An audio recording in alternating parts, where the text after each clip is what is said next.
sportif, moi aussi en plus. Ça y est, on est en direct et on parle. Mon Dieu. J'aimerais bien voir si on a des commentaires là. Hop, voilà.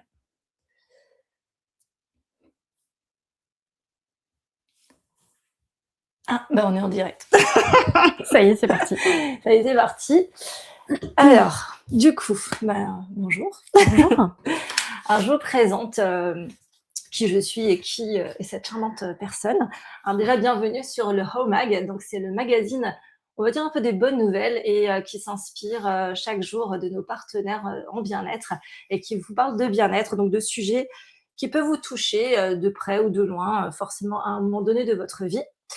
Et surtout, ben, le How Mag, c'est vraiment se connecter à l'humain, se connecter à nos partenaires, à vos besoins, à voilà, aux gens et pouvoir bah, faire des choses aussi de mode nature peinture. Je suis pas Claire Chazal, j'ai préparé mes fiches aujourd'hui parce qu'on parle d'un sujet hyper important, je voulais rien oublier. Et ce soir, on va parler du burn-out, donc avec Mélanie qui est avec moi ce soir.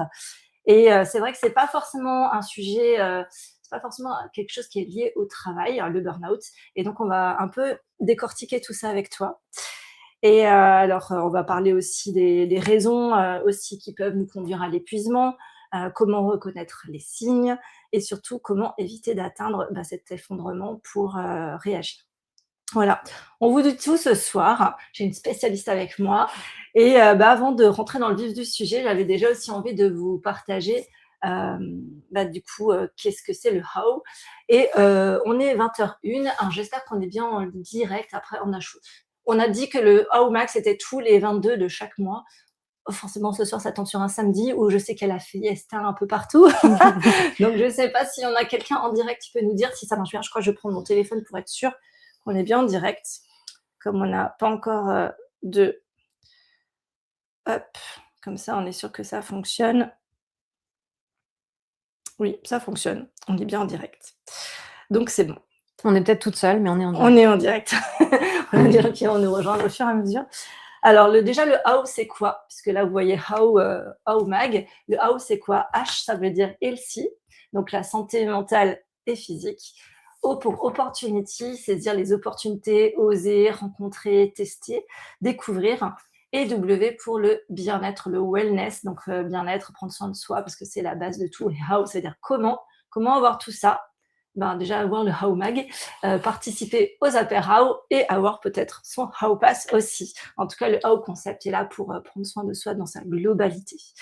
Donc ce soir, en fait, on va également bah, voilà, vous parler, le How Pass, c'est quoi? Je ne sais pas si vous connaissez.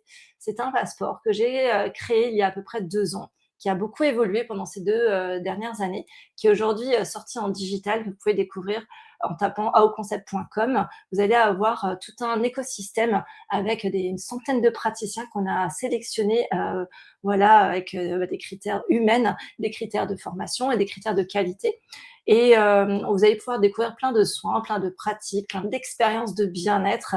Et pour vous aider à découvrir, à faire ce premier pas, les praticiens vous proposent 50% sur votre première séance quand vous êtes membre. Si vous n'êtes pas membre, vous pouvez déjà faire votre premier bilan bien-être offert. Je vous invite à découvrir. Avec 26 questions, vous allez avoir une proposition de 5 pratiques, de 5 praticiens adaptés à votre besoin du moment. Donc, c'est sympa d'aller découvrir ça et de pouvoir découvrir cette sélection qu'on vous propose. Ça permet de découvrir des choses que peut-être que vous n'auriez pas cherché et donc d'aller faire des expériences de bien-être. Voilà, donc maintenant, ce soir, bah, après cette petite introduction, on va aussi dire que voilà, le How Pass et le How Concept, c'est aussi une sorte de communauté où on aide aussi nos partenaires à développer leur activité, à se connecter aux bonnes personnes, à vivre des moments incroyables avec des apéros pour ceux qui connaissent. Et c'est vrai que c'est vraiment l'objectif, c'est de créer ce lien, cette connexion entre les humains. J'aime bien parfois dire que c'est un peu le Tinder du bien-être. C'est pas mal. Ah, c'est pas mal. Hein. Voilà, Tinder va me demander des royalties après, donc j'ai. En tout cas, voilà, l'objectif, c'est vraiment de créer ce lien, ces connexions. Alors ce soir, j'ai envie de savoir qui est Mélanie, puisque Mélanie, elle est avec nous ce soir. Donc, on reçoit justement tes partenaires du How Pass depuis plus de 2 ans, puisque tu étais déjà avec nous dès le départ. Donc, tu as eu un parcours assez particulier. J'ai trouvé que tu étais infirmière pendant plus de presque 20 ans. Mais tu as 20 ans, comment tu fais? Alors merci beaucoup, mais pas du tout. Et aujourd'hui, tu es même, donc notamment kinésiologue, donc au sein du AOPAS, coach en développement personnel, praticienne en aromathérapie émotionnelle et surtout tu as aussi choisi d'accompagner les autres, parce que c'est pas par hasard que tu as fait ça, parce que justement, qui es-tu et comment passons de presque de 20 ans, comme infirmière à ce que tu fais aujourd'hui, en fait? Alors non, je n'ai pas 20 ans. Non, tu as 20, J'aimerais, presque. quoique je suis pas sûre. Mais en tout cas, j'en ai un petit peu plus, Ouais. une vingtaine de plus quand même. Ah oui, bah, D'où les 20 ans voilà. d'expérience en tant OK. qu'infirmière. Donc effectivement, ça fait 20 ans que Mmh. je suis sortie de l'école d'infirmière. Pas tout à fait en fait, 19, mais OK. allez, on va dire 20 ans. Ouais. Et puis, bah, là, ça fait, maintenant, quelques années que j'exerce en tant que kinésiologue, mais aussi en tant que coach en développement personnel et praticienne et conseillère en aromathérapie émotionnelle. OK. Voilà, Et donc, tu fais tout ça, là, toute seule, tu arrives à faire tout ça? tout ça toute seule. Alors, on va rentrer un peu dans le sujet. Hem, qu'est-ce que je voulais c'est pour ça que j'ai mes fiches, hein, pour vraiment pas oublier les questions, parce que c'est super important. Si jamais je sais pas si vous arrivez à écrire, parce que j'ai l'impression que ah si, là, on peut écrire, hop. Voilà, logiquement, potentiellement, vous pourriez poser vos questions ou écrire. On a des gens qui nous ont rejoints. Donc je vais rentrer dans le vif du sujet, le burn-out, parce que je sais qu'il y a beaucoup de gens qui m'ont dit: «Ah, est-ce qu'il y aura un replay? C'est un sujet qui me parle» et cetera. Donc oui, il y aura un replay, donc vous allez pouvoir aussi revenir en arrière, écouter et cetera. Les questions de Mélanie, les réponses surtout de Mélanie et mes questions. D'ailleurs, on va commencer parce qu'il y a quelque chose que tu as fait, que tout le monde ne fait pas forcément. Tu as écrit carrément un livre sur le sujet. Oui. Donc, le burn-out, mourir pour mieux renaître. C'est un titre assez évocateur. Donc, voilà, je vous montre son livre. Non, ça fait vraiment émission de télé, hein, je te jure. Donc, voilà. Donc, qu'est-ce qui t'est arrivé? Est-ce que tu l'as vu venir ou pas du tout, en fait? Non, alors pas du tout. Effectivement, là, ça fait 20 ans, que je suis sortie de l'école, mais effectivement, il y a eu, quelques années où j'ai pas pu exercer, Ouais. et je l'ai pas du tout vu venir, justement, ce fameux burn-out et c'est pour ça que, j'ai écrit. Au Mmh. départ, c'était pas pour en faire un livre. Au départ, c'était vraiment thérapeutique. Le but, c'était vraiment de comprendre ce qui s'était passé parce qu'au moment où le diagnostic a été posé, la problématique a été, nommée. Il y a vraiment eu cette sensation que, bah, oui, là, il y a quelque chose qui s'est décompensé, qui s'est déclenché, Ouais, mais je sentais que c'était pas venu, voilà, c'était pas là, maintenant que ça se passait et ouais. qu'au contraire, ça faisait longtemps que ça s'installait et du coup, il m'a fallu écrire pour vraiment, regarder dans le rétro et comprendre, qu'est-ce qui m'était arrivé et comment j'en étais arrivée là. Ouais. En fait, quand on entend burn-out, souvent, on pense que c'est, le travail, dû au travail et cetera. Mais est-ce que c'est vraiment toujours le boulot qui nous conduit au burn-out? Alors, moi, ma manière de voir les choses, parce que je l'ai expérimenté comme ça, Ouais, c'est que, et c'est souvent une question qu'on me pose, ouais, c'est: «Ah, tu as fait un burn-out, mais du coup, qu'est-ce qui s'est passé? Est-ce que c'était les conditions de travail? Est-ce que c'était les collègues, l'ambiance?» et cetera et ma réponse, elle est toujours la même, c'est: «Bah, en fait, ce qui m'a conduit au burn-out, c'est moi et ma propre construction». Et pour moi, c'est impératif qu'on puisse, comprendre ça parce qu'en plus aujourd'hui, on défocalise quand même du travail. On arrive à parler de burn-out parental, maternel et cetera. Donc on voit bien qu'en fait, c'est pas uniquement lié au travail. mmh, Moi, je crois que le burn-out, il va se manifester dans un endroit dans lequel on se définit presque totalement. Et si c'est là où on se définit le plus, et ben, c'est justement là où il va falloir reconstruire les choses, mais de l'intérieur. C'est aussi pour ça qu'à force de penser que le burn-out, c'est uniquement lié au travail, mmh, et ben, on en arrive à récidiver, en fait. Parce ouais, qu'on va se dire: «OK, ben, là, il y a trop de travail, je vais changer d'endroit, je vais changer de conditions, il y aura une meilleure ambiance, il y aura une meilleure, charge de travail ou en tout cas, ce sera différent et du coup, ça va aller mieux» et en fait, on voit bien que des fois, on en fait un, deux, trois. D'ailleurs, moi-même, j'en ai pas fait qu'un seul. mmh, J'y suis retournée aussi, ah ouais. heu, pour un tas de raisons. Mais je me suis bien rendu compte que, c'était pas uniquement le travail et c'était sur ma propre construction qu'il fallait que je travaille pour ne plus reproduire ce qui m'avait amenée justement à ça. Ouais, c'est pas genre en mode, «Ah, j'ai 40 emails, j'ai 30 trucs à gérer, ça y est, je vais faire un burn-out». En fait, c'est pas si C'est pas simple. tout à fait ça. Ouais, OK. Ça me rassure parce que moi, avec tout ce que j'ai à gérer, en fait, je suis pas encore, au burn-out. Bah, Mais d'ailleurs, aujourd'hui, je me rends compte que dans mon activité, je travaille probablement plus que ce que ouais, je faisais avant ouais, et pour autant, je m'effondre pas parce voilà, que, ouais. bah, déjà, il y a plein de signaux que je sais reconnaître Mmh. aujourd'hui, on va en parler, mais aussi parce que, ben, quand on c'est pas les conditions de travail et quand on a travaillé sur soi et qu'on est aligné, ben, du coup, ça change la donne. Super intéressant. Prenez des notes, hein, parce que, et je pense qu'effectivement, ça va être aussi intéressant d'évoquer ce genre de choses, ben, au cadre dans le enfin, justement dans les entreprises, parce qu'on est en train de travailler sur, un Petit teasing. sujet, voilà, petit teasing. Chut, vous avez rien entendu, how corporate. Non, mais c'est méga teasing, voilà. C'est pas tout de suite, mais effectivement, on est en train de travailler là-dessus sur le sujet pour aider les entreprises aussi à accompagner leurs salariés pour éviter les burn-out qui coûtent très cher aux entreprises et du coup, bah, dédramatiser le fait que c'est pas forcément dû à l'entreprise en elle-même, mais effectivement, il y a des choses qu'on peut mettre en place et accompagner les gens, qui vont au-delà parfois de l'entreprise, en fait. Ouais. Donc aujourd'hui, bah, justement, on va parler des 3 raisons qui peuvent conduire au burn-out. Donc on va aller un peu plus loin que juste, bah, j'ai trop travaillé, donc j'ai fait un burn-out. C'est exactement ce que tu viens de nous dire. Donc je pense que la première raison que tu as relevée, parce que, bah, j'ai un petit peu regardé ce que tu as écrit, sur tes réseaux, sur ton livre et tout. Ça m'arrive de publier quelques trucs. Voilà, elle publie vraiment souvent, donc enfin souvent et surtout des sujets et des choses hyper intéressantes sur les émotions, sur plein de choses, sur des astuces. Enfin, n'hésitez pas à la suivre. Donc, d'ailleurs, on va dire tout de suite, on va placer donc ton Insta et ton Facebook, c'est Mélanie Ichtertz. Oui, sur Facebook, c'est mon nom, mon prénom, effectivement, Mélanie Stertz et après sur Insta, c'est, Mélanie kinésiologue kinésio hypersensible. Kinésio hypersensible. Donc, n'hésite pas à la suivre, à liker, à commenter tous ses posts. Donc, en fait, ce soir, on va parler effectivement des 3 raisons qui sont plus profondes et qui peuvent progressivement nous conduire, au burn-out. Donc, il y a la première, c'est le déni déjà. Ouais, c'est pas le travail, C'est pas la le travail, première. c'est le déni. Donc on va commencer par ça. Qu'est-ce qu'on refuse de voir exactement? Alors pourquoi est-ce que c'est parfois si difficile d'admettre simplement que, bah, là, ça va plus?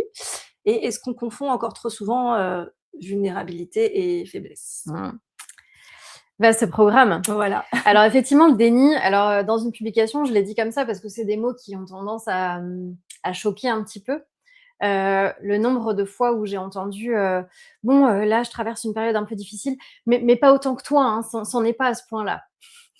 Et en fait, on se rend pas forcément compte quand on a le nez dedans et quand on a la tête Mmh. dans le guidon et quand on est au fond du trou, qu'on est au fond du trou. Moi, la première, je l'ai pas vu venir et je m'en suis rendu compte quand vraiment j'ai pas eu le choix. Et on a tendance à alors, est-ce qu'on refuse de voir? Je pense que surtout, on n'en est pas forcément capable parce que c'est quelque chose qui va s'installer petit à petit, donc on se rend pas forcément compte. C'est-à-dire que, ben, si j'accepte ça, je peux encore accepter ça et puis quand ça, c'est devenu ma normalité, ben, je peux encore accepter un petit peu et cetera. Jusqu'à ce qu'au bout d'un moment, c'est vraiment trop et on s'effondre. Donc en fait, est-ce qu'on refuse de voir? Oui, il y a une part de nous, je pense, où on refuse de Mmh. voir. C'est très éducationnel aussi. Faut tenir debout. Ouais. Aujourd'hui, que ce soit les hommes ou les femmes, on est quand même éduqués à ben, faut y aller quoi. Faut bosser, faut tenir, et Et la puis ben société aussi, elle nous donne, tout le temps, c'est ça. le truc du Ouais, voilà, faut être, faut y aller performant. quoi. Ouais. Et puis ben, on réussit pas sans travailler. Mmh. C'est ces injonctions-là en fait qu'on nous apprend et et puis, ben, je pense que ça arrive à des gens justement, qui ont été éduqués avec cette valeur forte du travail de, bah, en fait, on se définit par notre travail. Notre génération, on est quand même habitué à se présenter avec notre profession. Ouais. On se présente pas avec qui on est dans la vie de tous les jours. Bon, moi, j'ai toujours du mal quand on me dit: «Qu'est-ce que je fais?» Alors je suis, Plein de choses en mais même temps. voilà, mais c'est vrai que j'ai toujours, tendance à chercher, bah, le nom d'une profession puisque j'ai créé un truc, voilà. Ouais. Mais, alors que finalement, effectivement, on pourrait simplement dire: «Ben, voilà, je suis une serial, passionnée de la vie de Ouais. l'humain, entrepreneuse». Ou je sais pas, «Bonjour Mélanie, 42 ans, Oui, voilà. je suis drôle, je suis gentille et je suis hypersensible». Ouais, Ça pourrait être une manière de se c'est présenter. vrai. Qui es-tu plutôt que fais-tu? C'est ça. Et en Mmh. fait, c'est bien que tu le poses comme ça parce qu'effectivement, on est très éduqués dans cette énergie de mouvement, de Ouais, faire, ouais. très yang en fait, hein, et du coup, on en oublie qui on est. Et d'ailleurs, c'est une des questions que ma psy à l'époque m'avait posée en me disant: «Qui êtes-vous?» Ouais. Et je lui ai fait toute la liste de ce que je savais faire et elle m'a dit: «D'accord, et qui êtes-vous?» Et elle a dit: «Ben, je ne sais pas». Ouais. Donc effectivement, ben, c'est ça, c'est qu'à force d'être dans cette action, dans ce mouvement-là, on en oublie juste d'être et on sait même pas qui on est, en fait. Ouais, ça m'amène à la 2e, bah, c'est pas la question, la deuxième raison, c'est justement, la perte de sens. Parce qu'effectivement, souvent, le burn-out, j'en parlais justement avec une amie ce midi, c'est que, en fait, c'est de perdre. Moi, je pourrais très bien être entrepreneuse, hein, je suis entrepreneuse depuis 16 ans, et avoir eu un burn-out à un moment donné, parce que j'aurais perdu le sens du pourquoi je suis devenue entrepreneuse. Moi, si je suis devenue entrepreneuse, c'est parce que j'aime pas me lever le matin, que je suis une marmotte. C'est une première des raisons. Et que j'aime bien faire à mon rythme, travailler où je veux, avec qui je veux, quand je veux, bouger et pas avoir besoin de. Voilà. Donc, c'est vrai que mon sens à la base, c'était ça. Et il y avait des années où je bossais tellement, bon, je me levais quand même pas plus tôt, mais où je bossais tellement, où j'avais l'impression de plus avoir de temps pour moi. Et je dis, attends, tu fais ce boulot pourquoi? C'est parce que tu veux du temps pour toi. Donc, reprends ton sens. Et c'est vrai qu'on discutait de ça, donc je sais pas si c'est ce que tu as justement décrit dans ton livre, mais toi, pour toi, est-ce qu'on peut s'épuiser justement parce que on en fait trop, mais parce que justement on n'a plus de sens dans ce qu'on se fait en fait? Et il y a un truc qui m'avait frappée au moment où j'ai commencé à sortir du burn-out, c'est tout ce que je faisais dans l'automatisme. Donc voilà, on va tout faire parce qu'il faut le faire. Sauf que pourquoi on fait des machines? Pourquoi on cuisine bio? Pourquoi on fait ci? Pourquoi on fait ça? C'est pas parce qu'il faut, c'est parce qu'en fait, on a des valeurs derrière ça. Et c'est ça qui est important de retrouver. Alors ça, c'est pas forcément décrit dans le livre, mais c'est ce que je dis à mes consultants dans mon programme d'accompagnement, c'est qu'un des premiers trucs qu'on pose, c'est: «OK, on a fait l'état des lieux, maintenant où est-ce que tu veux aller?» C'est une question qui est hyper difficile parce que quand on a perdu la direction, c'est difficile de savoir. Je veux sortir de là où je suis, mais je sais pas forcément où je veux aller. Sauf que si tu vas dans ta voiture, tu l'allumes, tu te dis: «OK, j'y vais, je sors de là». Mais si tu as pas d'adresse à rentrer dans ton GPS, en fait, tu démarres jamais. Et ça, c'est important de retrouver justement, pourquoi on fait les choses. Alors, comment on veut les faire, c'est une chose, mais déjà pourquoi? Les valeurs qu'on veut incarner finalement dans notre vie, que ce soit au niveau professionnel ou ailleurs finalement. C'est un petit message pour ma maman, souvent me dit: «Mais Julie, arrête, tu vas finir en burn-out parce que tu bosses le week-end». Je dis: «Non, parce qu'en fait, il y a tellement un gros pourquoi que je pense que voilà, en plus de temps en temps, je dois tester des spas, des soins». Ouais, c'est difficile quand même. Je me suis trouvée de la détente en même temps, mais effectivement, c'est vraiment le pourquoi et le sens qu'on fait les choses, donc c'est important. Et il y a une troisième raison, voilà, tu m'avais dit, c'était la submersion la émotionnelle. submersion. C'est dur à dire, La hein. submersion, ouais, C'est dur à dire et Submersion. c'est dur à vivre aussi. Ouais, submersion Parce qu'en émotionnelle. fait, ça aussi, c'est quelque chose qu'on n'apprend plus. Ouais. On n'apprend plus ce que c'est que des émotions. Mmh. On n'apprend plus à quoi ça sert. Et en fait, on se dit tout le temps, en fait, j'ai pas le droit de ressentir. Les filles, on n'a pas le droit de se mettre en colère. Les garçons, ils ont pas le droit d'avoir peur. On n'a pas le droit d'être triste de toute façon. Et puis, on n'a pas le droit d'être trop joyeux non plus parce que la vie, elle est quand même difficile. Ouais, c'est vrai que si on est trop joyeux, c'est louche. C'est pas possible, ça n'existe pas. C'est ça. Il y a forcément un souci quelque part. Et en fait, on a oublié que les émotions, c'est des guides et on sait plus les écouter. Et du coup, on les met sous le tapis. Et quand on les met sous le tapis, au bout d'un moment, ça explose déjà, ça déborde. Et puis en plus, ça laisse des traces dans notre corps, dans notre système nerveux, dans notre système limbique. Puisque le centre de nos émotions est intimement lié à la mémoire. Et c'est comme ça qu'on crée des souvenirs. Sauf que quand on est submergé par des émotions désagréables et difficiles à vivre, ça laisse en général pas des traces hyper motrices. Et c'est là aussi que la kinésiologie, elle vient aider. C'est ça. Juste pour aller intégrer un peu la kinésie, parce que là, du coup, j'ai senti bien qu'il y avait... c'est pas noté sur mes fiches, mais qu'effectivement, là, il y avait le lien avec du coup, ce que tu as fait après, comme et les huiles essentielles pour gérer les émotions, et la kinésiologie pour gérer justement les émotions, pour arriver à éviter le burn-out, en fait. Pour moi, il y a 2 temporalités, en fait, dans le travail sur les émotions. Parce que les émotions, c'est quelque chose normalement de très immédiat. Une émotion, ça dure 90 secondes. Et là, tout le monde est en train de se dire: «Quoi? Mais moi, ça fait 4 jours que je suis en colère contre mon patron». Et oui, mais c'est pas normal. C'est que normalement, il y a une émotion, elle envoie un message et elle va impliquer une réaction, un mouvement. Sauf que ça, aujourd'hui, on ne sait plus le faire. Et du coup, forcément, on va ruminer dans notre émotion pendant des heures, voire des jours, des semaines. Il faudra un punching ball à chaque fois à côté de ça. Pas tout à fait. Non, il faut que le mouvement il soit adéquat quand même. Donc non, on ne tape pas sur tout ce qui bouge. D'accord. Oui, non, c'est mieux d'éviter. Donc il y a les émotions du moment qu'il faut comprendre, et il y a les mémoires émotionnelles, donc tout ce qu'on a imprimé dans notre mémoire qui va influencer quand même une bonne partie de notre inconscient, enfin de nos comportements au quotidien. Et ça, ben, effectivement, souvent, il y a besoin d'un thérapeute quand même pour aller libérer les charges émotionnelles. Alors moi, je le fais avec la kinésiologie, mais il y a plein d'outils qui permettent de le faire. Ouais, oui, chacun après, on peut utiliser plusieurs outils, en fonction de ce qui c'est d'où là le AOPAS effectivement qui vous permet de tester, première séance, un outil, Mmh. et si ça résonne pour vous, de pouvoir continuer le travail et puis après parfois, il y a besoin de prendre un autre outil pour faire le chemin, qui Ouais, continue et c'est là que c'est intéressant c'est effectivement ça. et alors maintenant qu'on comprend un peu mieux ce qui nous conduit à l'épuisement, c'est quoi les premiers signes qui devraient, vraiment nous alerter en fait? Alors, souvent, ceux qui vont alerter, c'est, le physique, parce que c'est que ça qu'on écoute. Mmh. Mais avant d'avoir des signes physiques, il y en a souvent d'autres. C'est difficile, en fait, de répondre à cette question parce que des signes, il va y avoir des signes physiques, il va y avoir des signes émotionnels, il va y avoir des signes cognitifs, donc de concentration, tout ça, Ouais. et des signes comportementaux. Et tout ça, ça va être lié et en fonction de la situation et du moment et de l'avancée aussi du processus, ça va pas forcément être les mêmes, mais au bout d'un moment, on les a à peu près tous. Ouais. Alors pas tous au même moment et on les a pas forcément on n'a pas C'est style, forcément quelqu'un qui tout, est super chiant, quelqu'un qui beh, ça va être quelqu'un qui va être, en colère tout le temps, qui hypersensible. va avoir, mal au dos et puis qui en même temps, va avoir besoin de tout contrôler, et en même temps qui va avoir du mal à se concentrer. Ben là, on est déjà dans les 4 catégories de signes possibles. Je suis sûre qu'on a déjà quelqu'un qui nous vient en tête Mmh. avec ce genre de signes-là. Mais du coup, bah, voilà, ça va être des douleurs, qu'on va pas arriver à soulager avec des traitements classiques. Alors évidemment, quand je dis ça, l'idée c'est pas du tout de se substituer à la médecine, qu'on soit bien d'accord. Voilà. Moi, je suis infirmière de base, donc je vais jamais dire, on met les traitements médicamenteux de côté.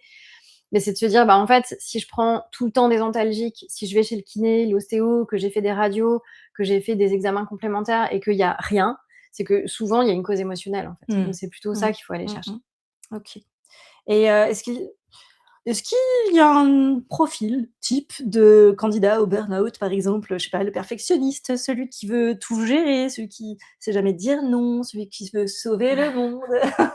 Ouais, tout ça. Ouais, tout ça? C'est tout ça en même temps. OK. Et puis on peut en cumuler, hein, des fois, les Ouais, profils, il y en a pas que voilà. un. Ouais, c'est moi, je me reconnais un petit peu, mais comme je fais ce que j'aime, ça va. Ça Ouais, sauve ça les sauve meubles. le truc. Alors est-ce qu'il y a un profil type? Il y a souvent des composantes communes. Mmh. Effectivement, il y a alors après, est-ce que, moi j'attire ces personnes-là parce que, ben, il y a quelque chose qui fait écho? Probablement aussi. Mais c'est quand même souvent des personnes qui effectivement, le perfectionnisme, ça revient très souvent. L'hypersensibilité aussi, mine de Mmh. rien. Je pense que les personnes hypersensibles, elles sont plus à risque, surtout quand elles connaissent pas leur hypersensibilité et qu'elles Mmh. savent pas quoi en faire. Parce que du coup, ben, forcément, si on capte toutes les informations, de l'extérieur et qu'on sait pas, quoi en faire, ben, tout ça, ça va s'accumuler et puis au bout d'un moment, ça va faire trop, quoi. Ouais. Et puis oui, le fait de vouloir sauver le monde, je suis bien placée, je suis infirmière à la base, donc on est un peu des sauveurs, hein, quand on Mmh. est infirmier. Donc du coup, ça fait partie aussi du profil. Hem, on va pas forcément changer fondamentalement tout ça, mais on peut aller le regarder sous un autre angle. Mmh. Et est-ce qu'apprendre, à dire non pourrait finalement être l'une des meilleures façons de se protéger ou pas? Alors, dans l'absolu, oui, mais c'est pas si facile que ça Mmh. de dire non. Et c'est souvent, ce que l'entourage va dire, hein, c'est, «Bah oui, mais en même temps, si tu acceptes ça», oui, mais si on accepte ça, c'est indépendant de la volonté. Il s'agit pas de se lever un matin et de décider: «Bah maintenant je vais dire non». Ouais. Parce que tout ça, c'est une construction, en fait. C'est une construction qui se fait souvent dans l'enfance pour un tas de raisons, et c'est tout ça qu'il faut aller décortiquer pour aller comprendre. C'est pas juste, ben, je vais oser dire non, c'est je vais décortiquer le pourquoi aujourd'hui je n'arrive pas à dire non. C'est Ouais. ça qui va avoir du sens. Parce que dire non et avoir, l'estomac qui se tord en mode: «Ah Oui pourquoi et j'ai puis, dit non?» c'est derrière de culpabiliser pendant 8 ouais jours, voilà, non ça marche pas. c'est pas le top en fait, ça va faire un autre burn-out de C'est ça. culpabilisation. Hem et maintenant en fait, j'ai envie qu'on parle un petit peu, ben, de l'après burn-out parce que c'est vrai qu'on parle souvent du moment, où on s'effondre, mais bien beaucoup moins de ce qui se passe ensuite et est-ce qu'on redevient vraiment la personne qu'on était avant le burn-out? Ou et qu'est-ce que ton burn-out, toi, t'a obligé à changer dans ta vie que tu aurais probablement pas, changé, autrement? Voilà la question. J'aime beaucoup cette question parce que, c'est souvent aussi un des freins Ouais. à aller demander de l'aide. Mmh. C'est si j'ose enfin admettre qu'il y a quelque chose qui cloche, qu'est-ce qui va se passer si je dois renoncer à certaines choses qui me tiennent jusqu'à maintenant. Est-ce qu'on redevient la même personne qu'avant? Non, et c'est un risque à prendre. Ouais. On Et avance. c'est ça, et en C'est fait, de toute façon, on n'est jamais les mêmes, ouais. d'un jour à l'autre parce qu'on évolue d'une manière ou d'une autre, plus ou moins rapidement. Non, on sera plus les mêmes, c'est sûr. Maintenant, si on s'en rend compte suffisamment tôt, avant de s'effondrer vraiment, ça passera un petit peu plus en douceur. Mmh. Et je pense que c'est là où, moi, j'ai vraiment envie de porter ce message-là, de dire, bah, en fait, on n'est pas obligé d'attendre d'être au fond du trou pour changer les choses et justement éviter d'y aller. Parce que souvent, on est un peu là-dedans, hein, c'est on va tenir, tenir, tenir, tenir jusqu'à ce que le mur arrive et là, on va se dire: «Bon, bah, maintenant, j'ai plus le choix, je vais faire quelque chose». Sauf que, faut savoir qu'un burn-out, c'est en moyenne 18 mois d'arrêt de travail, Mmh. en moyenne. Il y a des gens, ce sera moins. Il y a aussi des gens où ce sera beaucoup plus. Ça peut aller jusqu'à 4, 5 ans, jusqu'à des fois, une invalidité, en fait. Ouais. Donc c'est une décision, Mmh. c'est sûr. C'est faire le choix de devenir, j'ai envie de dire quelqu'un d'autre et en fait, c'est pour moi plutôt le fait de faire le choix de devenir vraiment soi-même. Mmh. Ouais. D'ailleurs, son livre s'appelle «Mourir pour mieux renaître», donc est-ce qu'on doit du coup, vraiment finalement mourir pour pouvoir se reconstruire autrement alors? Alors pour moi, c'est laisser partir Mmh. ce qui n'a plus lieu d'être, en fait, et ce qui devient bloquant, ce qui devient délétère et ce qui devient presque toxique, en fait, en soi. C'est se débarrasser de ça pour se révéler vraiment, en fait. Mmh. Et aujourd'hui, bah, tout ce parcours t'a amené, à accompagner à ton tour d'autres personnes du coup. Tu as eu envie, du coup, tu en es sortie, tu as fait tout ce travail et aujourd'hui tu as eu envie d'accompagner, les autres, pour pouvoir, leur éviter peut-être même d'en arriver jusque-là. Ouais. Concrètement, qu'est-ce qu'on peut, venir découvrir chez toi? Quelles sont les pratiques que tu proposes parmi, bah, tout ce que tu as dans ta petite, cabosse, Dans ma ta petite cabasse, je sais pas mallette. comment on dit, voilà, mallette. Alors, ben, le 1er outil par rapport au burn-out et Ouais. pour, justement, pouvoir en sortir, éviter la récidive, c'est, la méthode Kiné-Soi. C'est une méthode que j'ai créée, avec justement, ben, tout ce que j'ai moi expérimenté et qui m'a été utile. Mmh mh. Donc j'ai vraiment pioché dans les outils qui m'ont vraiment servi à moi et qui m'ont vraiment permis d'en sortir. Parce que je crois pas qu'on puisse, sortir d'une problématique aussi importante et aussi profonde avec, quelques séances de ci ou de ça. Je pense Mmh. que ça demande vraiment un travail en profondeur. Du coup, la méthode, elle est construite sur 3 grands axes. Le premier axe, c'est le coaching, parce que quand on est au fond du trou, on va avoir tendance à, ruminer et en fait, notre mental, il est en roue libre, sauf que notre mental, à la base, il a une utilité. C'est justement de nous servir à nous organiser, il est logique, en fait. Il est là pour nous aider à avoir du discernement et à prendre des décisions éclairées. Sauf que quand on est, submergé justement et qu'on est vraiment, qu'on sait plus par quel bout, commencer à changer les choses, ben, déjà, il faut arriver à apaiser le mental et du coup, c'est d'avoir des exercices concrets pour remobiliser le mental à bon escient, pour que ce soit utile. Mmh. Prendre de la hauteur, se regarder vraiment et quand on se regarde vraiment, on peut choisir: «OK, ben ça me convient plus, je le transforme». Alors ça peut paraître simple comme ça, c'est pas si facile à faire, mais c'est pour ça que ça demande d'être, Mmh. cadré, Ouais, structuré et accompagné. guidé, en fait, avec des outils, vraiment, pertinents pour Mmh. ça. Moi, en tant qu'accompagnante, ça va me permettre déjà de comprendre quelles sont les problématiques de la personne, probablement sous-jacentes, pour dire: «OK, là, il y a ça qui se passe, c'est une problématique qui est récurrente, bah, on va pouvoir travailler dessus en kinésiologie». Donc c'est là que la kinésiologie, elle vient s'inviter pour dire: «OK, on travaille ici et maintenant avec le mental, mais on va aussi aller libérer les mémoires émotionnelles». Parce que 95 de nos comportements, de nos choix au Mmh. quotidien sont influencés par l'inconscient. Et dans cet inconscient, on va avoir nos mémoires émotionnelles. Pas que, il y a aussi des Mmh. automatismes, et cetera. Mais il y a aussi une part de mémoire émotionnelle. Et donc, on va libérer les charges émotionnelles. En gros, on va fermer les fichiers qui bouffent de l'énergie et qui sont plus utiles. Et comme ça, l'inconscient va pouvoir remobiliser des ressources pour pouvoir changer les comportements.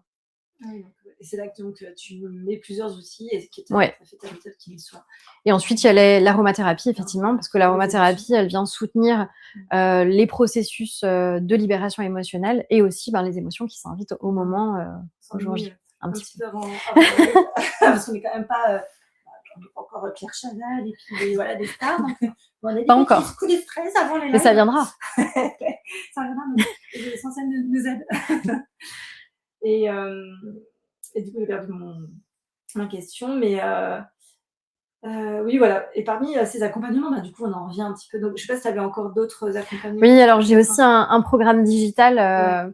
qui s'appelle «L'Or des émotions», Mmh. qui se fait, en autonomie, en ligne Ouais. et avec une trousse SOS émotions, avec des huiles essentielles justement et l'idée, c'est vraiment, de comprendre. Il y a un peu une théorie en fait, hein, qu'on connaît plus sur les Ouais. émotions, de savoir, ben, comment ça fonctionne dans le corps, dans le cerveau, qu'est-ce qui se passe exactement et ensuite d'apprendre à utiliser les huiles essentielles pour Ouais. s'apaiser au quotidien Ouais, finalement j'adore. et pouvoir, ben, justement, Mmh. avant d'aller voir un thérapeute, pour aller libérer les mémoires émotionnelles, de déjà pouvoir se «débrouiller» entre Mmh. guillemets dans le quotidien avec ses Ouais. émotions, quoi. Ça, c'est trop bien. Et ça, on le trouve aussi sur le Aopass? Tu l'avais mis, déjà? Oui, alors les Ouais. 2 accompagnements sont accessibles, à -20 Mmh. et après, dans le pass, il y a également, ben, les séances de kinésiologie, parce que tout le monde n'a pas besoin d'un accompagnement sur 6 mois comme la méthode Kinésois. Ça peut être une Mmh. problématique, très ponctuelle, en fait donc la séance de kinésio, elle est à -50 Voilà, pour et la première fois, pour pouvoir c'est découvrir ça et après voir s'il y a besoin pour pouvoir continuer le travail. et le massage Aromatouch, Et du le massage rituel aussi à 50? Aromatouch, aussi à 50. Oh là là, alors là, moi je dis, pourquoi attendre pour tester quoi, en fait? Ben, c'est un premier pas parce qu'effectivement, Ouais, on n'a pas forcément, tous, ouais. ni on n'est pas forcément prêts déjà. Non, j'ai pas testé, On en reparlera tout à ouais, l'heure. Mais ça peut être un 1er temps pour soi, en fait, ouais, le carrément. rituel, Ouais, c'est une bonne entrée à Aromatouch. la matière pour, déjà connecter, avec ton énergie, avec ta douceur et après avoir envie d'aller un peu plus loin avec toi et de continuer le travail, quoi. Et c'est ce que tu d'ailleurs, souvent ce que tu proposes lors des événements apéra où, Ouais, tu faisais de la kinésio et là, depuis quelque temps, tu fais tester l'aromatage d'eau et ça plaît beaucoup ouais. et donc voilà, les gens, ils viennent se réambitionner dans les apéras. Si vous n'avez pas encore testé, Venez. voilà, c'est que du bonheur et bah, en tout cas, c'est vraiment, super, que tu aies rejoint ce programme, ce concept, parce que ça permet vraiment aux gens de découvrir parce que souvent on me dit, je me souviens d'un client dans un apéro qui me disait, il a tiré au sort, parce qu'on tire au sort dans l'apéro. Kinésiologie, mais c'est quoi ça? Je dis: «Bah, justement, tu verras, Surprise. c'est fait pour ça» et il est redescendu de la chambre et tout. Je dis: «Mais c'était un truc de dingue! Comment elle sait ça?» Et ça, j'adore. C'est justement, c'est exactement fait pour ça, les apéros et ça peut être même on va dire une première étape avant même peut-être de faire le pas au pass, mais bon, en tout cas, tout est fait pour que vous puissiez, franchir les étapes et puissiez aller tranquillement, pas à pas vers votre bien-être. Et c'est ça qui est chouette, c'est vrai qu'il y a des pratiques où déjà on sait pas forcément ce que c'est et Bah du oui, coup, il y a le frein de la peur qui est normal et ces apéras et le Aopa, ça permet vraiment de découvrir, de se dire: «OK, je vais le découvrir sur un apéra ou à -50 Du coup, ben, c'est un premier pas c'est ça. qui permet à la timidité, de s'exprimer là et en même temps de se rassurer, de se dire: «Ah ouais, bah, en fait, c'est Ouais. vraiment ce dont j'avais besoin» et Mmh. du coup, ben, peut-être de continuer derrière. C'est ça. Et puis après, on peut parler aussi financièrement. Moi, j'avais entendu quelqu'un qui disait, bah, moi, j'ai testé, j'avais dépensé plus de 2 000 € dans des soins jusqu'à ce que je trouve le bon truc qui me convienne. Et là, c'est vrai que la possibilité de tester à moins 50%, ça permet de tester à un moindre coût le première séance pour justement tester si ça nous convient ou pas. Parce que ben, chez quelqu'un, la kinésiologie va super bien fonctionner parce qu'elle va être réceptive ou parce que ça va lui voilà. D'autres, ça va être la réflexo, la sophro, Mmh. enfin, il y a tellement de pratiques différentes que même parfois, c'est des moments de vie, en Ouais. fait, et, ou des réceptivités, parce que peut-être qu'aujourd'hui, la kinésio, elle va bloquer parce qu'elle n'est pas encore assez détendue, donc peut-être d'abord faire un massage ou d'autres choses. Ouais. Donc, effectivement, ça permet vraiment de pouvoir faire ses premiers pas et tester. Et puis des fois, c'est une question de praticien aussi, parce qu'on se Oui, dit: «Ah selon bah, en fait, l'énergie. j'avais fait une séance de kinésio et puis bon, c'était» voilà, parce que peut-être le feeling Ouais, n'était pas passé avec cette personne-là et c'est exactement, normal en fait, parce qu'on est tous des êtres humains et que, tout ben, à on fait. n'a pas le feeling avec tout le monde et du coup, ben, ça peut permettre effectivement de tester, sans regretter finalement, Mm. d'avoir investi, peut-être, 70-80 € Ouais. dans Là, une, c'est le prix d'un McDo, franchement. c'est ça, Là, donc, c'est un faut, choix. faut vraiment le faire, hein, parce que c'est mieux qu'un McDo. Et du coup, bah, ça m'amène à une question avant de terminer. Bah, du coup, pourquoi tu as eu envie de rejoindre ce concept? Parce que tu m'as Mais dit parce tout à qu'il l'heure est dans la cuisine que tu génial! es fan, alors, donc, qu'est-ce que tu aimes dans ce concept? Ben, justement, c'est de pouvoir créer du lien, Mmh. entre les personnes qui ont besoin de prendre soin d'eux Mmh. et les pratiques et les praticiens. Parce que, ben, je pense qu'effectivement, il y a autant de pratiques que de praticiens presque et que des fois, on se dit: «Bah, oui, on m'a recommandé la kinésiologie, mais en même temps, je sais pas trop chez qui aller». Donc déjà, ben, les praticiens sont castés, sélectionnés, donc Mmh. on peut y aller un peu plus les yeux fermés. Mmh. Et puis ça va à l'encontre de ce biais cognitif de se dire: «Bah, en fait, si je connais pas la personne, je vais pas y aller», parce qu'on va se trouver entre guillemets «des excuses» quand on a peur ou Ouais. quand on a du mal à faire ce pas-là, de se dire: «Bah, oui, mais c'est trop cher, du coup, je le fais pas». Bah, du coup, il y a plus d'excuses. Voilà. Donc du coup, On l'a vu à la télé, hein, on voit ça à la télé. c'est On ça. l'a vu dans les apéros, on a aussi fait papouiller, on a dit: «Oh, c'était trop bien, on peut avoir 50. En plus, nous, on a dit: «C'est bon, vas-y, tu peux y aller tranquille». Donc voilà, là, maintenant, on peut pas faire plus, hein, à part faire des Non, signaux de fumée. là, c'est à vous de prendre la décision de venir nous voir. Voilà, mais après, effectivement, c'est la décision de chacun. Et c'est vrai que c'est des rencontres en fait qu'on amène avec tous ces événements, avec toutes ces choses qu'on met en place. D'ailleurs, en parlant de rencontres, Mélanie a décidé également d'aller encore plus loin dans l'implication de ce concept en devenant également organisatrice d'Apéro. Donc, tu commences en grande pompe. Hein, Mmh. alors, on va pas Gros tout événement. spoiler, mais voilà, le 4 octobre en principe. Donc, il n'est pas encore en ligne. Mais le 4 octobre, pourquoi tu as eu envie de. Ouais, bah, je pense que tu as un peu dit, mais pourquoi tu as eu envie d'organiser aussi les événements? On le rappelle, les apéros, effectivement, sont en train de se développer de manière à ce que tout le monde, donc tout le monde, on parle de membres, donc les praticiens qui sont dans le réseau, et également nos membres clients, peuvent organiser des événements apéros, un peu, on va dire, un peu comme le Airbnb des événements de bien-être. Hein. L'objectif, c'est de créer ces petits moments de cocooning partout en France, dans plusieurs villes. Et donc, toi, tu as eu envie d'en faire aussi. Ouais. Je pense que, ben, c'est un peu le cheminement effectivement de ce concept-là.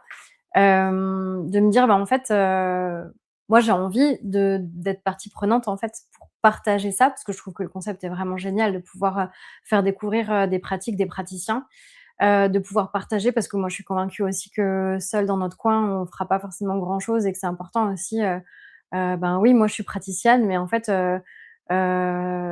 je peux être amenée à recommander, même d'autres collègues kinésios, parce qu'en fait on n'a pas la même énergie, et puis que, ben, c'est l'énergie de ma collègue qui sera la meilleure Mmh. pour les clients. J'adore ce que tu dis. Et c'est vraiment Je trouve ça important, je trop beau. pense, de pouvoir, remettre ça au centre. Ouais. Et ça, c'est quelque chose que j'ai appris aussi en tant qu'infirmière à l'époque, c'est Mmh. que, bah, en fait, hem, on est des êtres humains, et le Mmh. feeling passe pas forcément avec tout le monde, Ouais. et puis parfois, bah, effectivement, un jour on aura besoin de l'un, et puis peut-être que Ouais. demain on aura besoin de l'autre.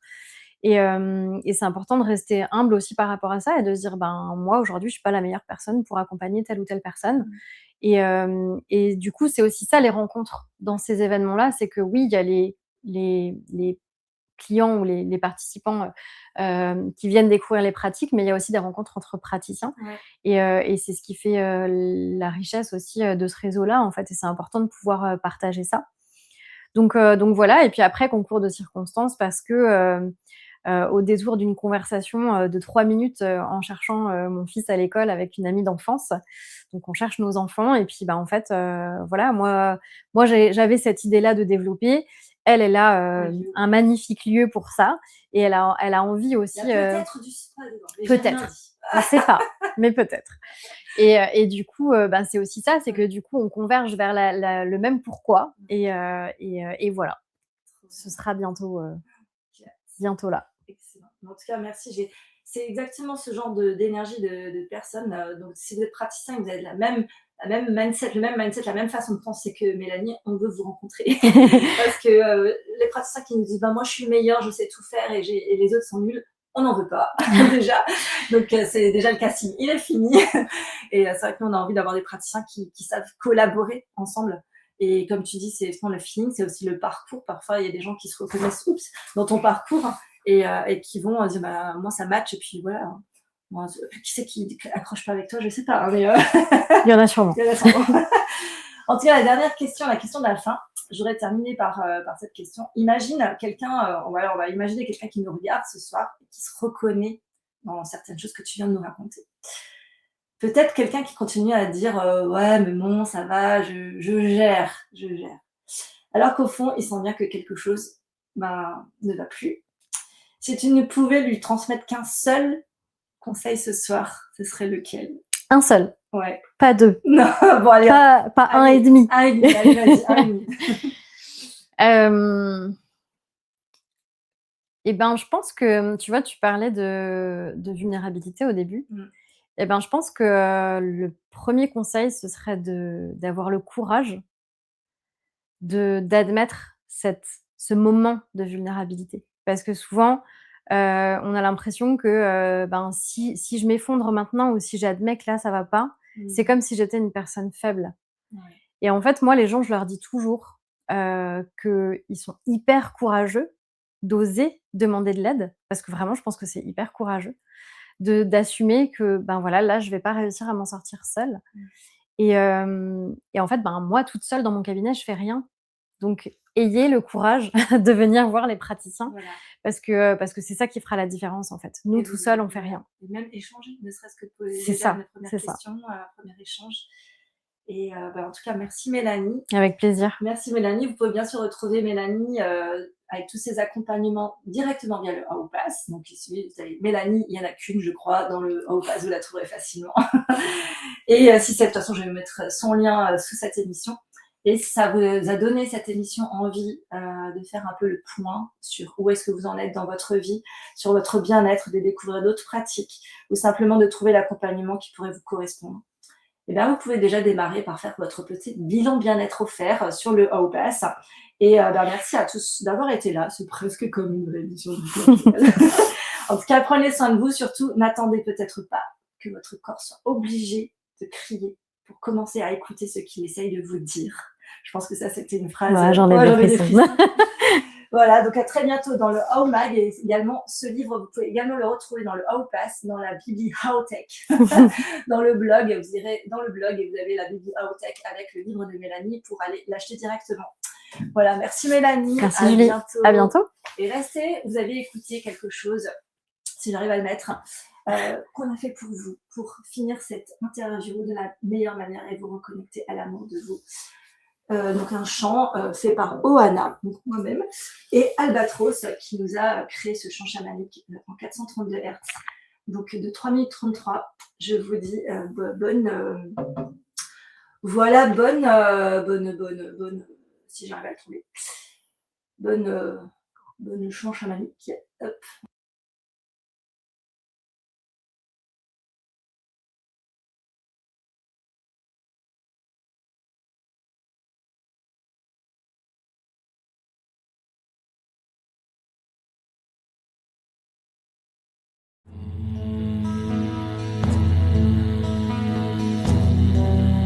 Respire.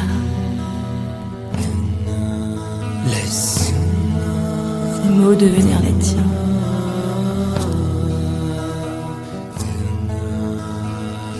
Connecte-toi à ton cœur.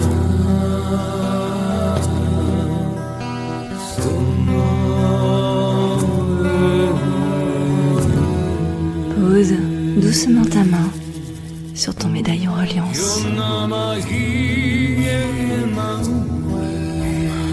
Sens son contact sous tes doigts.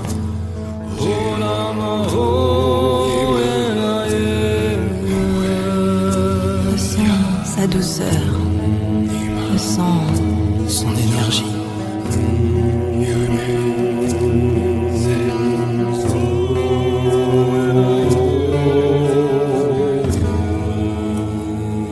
Laisse ces mots résonner en toi.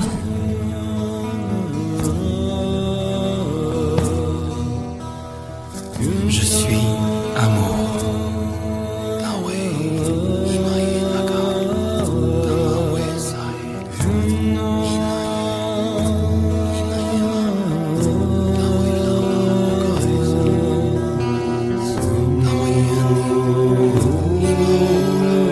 Je suis relié à l'amour universel.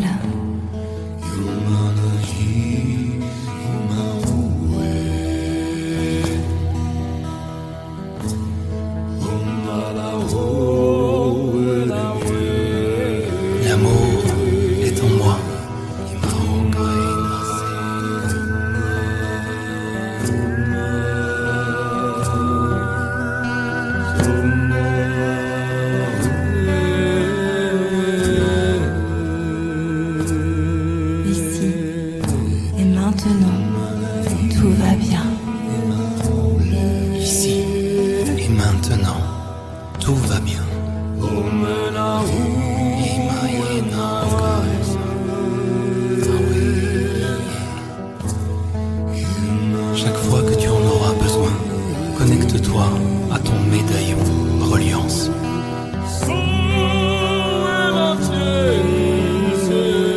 Et reviens à cet espace de paix et d'amour. Ima, Doi, Inai.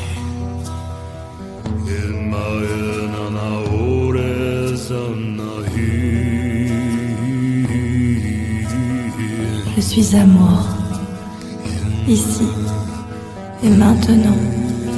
Tout va bien.